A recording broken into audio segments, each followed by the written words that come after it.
I do not want someone to say, she's a good bowler for a girl. I am a bowler.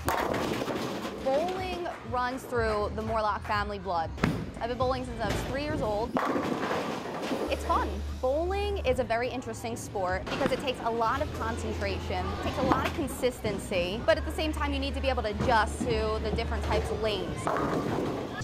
Well, I've been bowling probably since I was 7 years old. Got my first ball for Christmas when I was about 8 or 9. Been bowling ever since. I was in the same Saturday morning league from the time I was probably in 3rd grade to the time I graduated high school. My dad was the real bowler.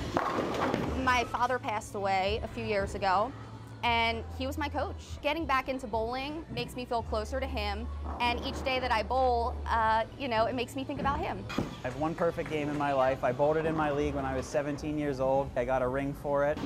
I can only tie it. I will never bowl a new high game. Well, I've gotten a lot out of bowling, actually. Between high school and college, I qualified for the tournament, went to the state tournament and won it. I got a $1,500 scholarship for winning that state tournament. I have been around a little bit in terms of bowling. It was an awesome experience. I've been bowling since I was 3 years old. I love it. It's fun. I stick with it because I'm good at it. I like that aspect of it.